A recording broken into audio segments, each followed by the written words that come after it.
À une époque où Israël était opprimé par les Philistins, un chapitre important de l'histoire biblique se déroule avec la naissance de Samson. Choisi par Dieu et consacré naziréen dès sa naissance, Samson était doté d'une force extraordinaire pour délivrer Israël de ses oppresseurs. Le livre des Juges donne un aperçu de sa vie remarquable, dans le contexte des luttes d'Israël et de l'influence omniprésente des Philistins. L'annonce angélique. Dans Juges 13, 1, le récit nous présente un homme nommé Manoah, dont la femme avait été incapable de concevoir. L'ange du Seigneur lui apparaît et prédit qu'elle donnera naissance à un fils, Samson, qui serait le prochain libérateur d'Israël. Cet événement miraculeux reflète d'autres exemples dans la Bible, tels que les naissances d'Isaac et de Jean-Baptiste, indiquant l'importance du rôle de Samson dans le plan de Dieu.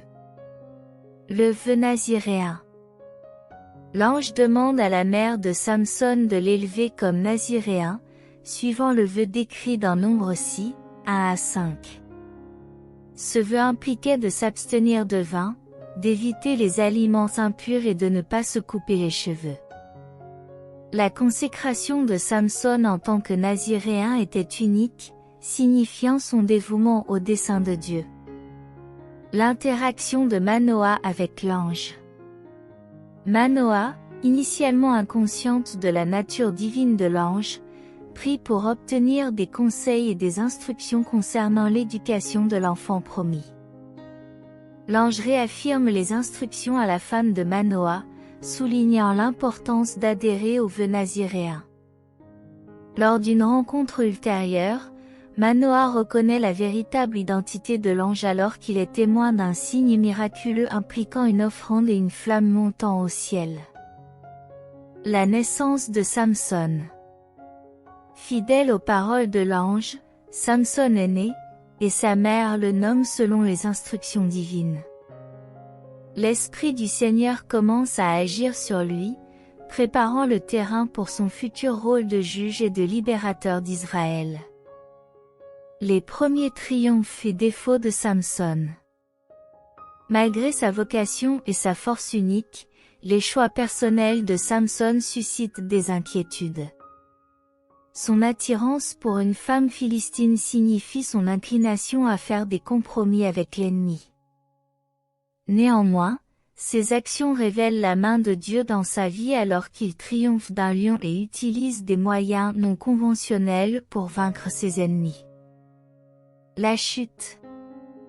L'implication de Samson avec Dalila, une femme philistine, devient un tournant dans son histoire. Les dirigeants philistins manipulent ses affections pour Dalila pour découvrir le secret de sa force. La vulnérabilité de Samson conduit à sa capture, à son aveuglement et à son emprisonnement, montrant les conséquences désastreuses de l'abandon de son appel divin. Le dernier acte de Samson. Emprisonné et humilié, les cheveux de Samson repoussent, symbolisant son repentir et sa relation renouvelée avec Dieu. Lors d'un rassemblement philistin, il prie pour la force une dernière fois. Habilité par l'Esprit du Seigneur, il fait tomber le temple sur lui-même et ses ravisseurs, sacrifiant sa vie pour vaincre les chefs philistins.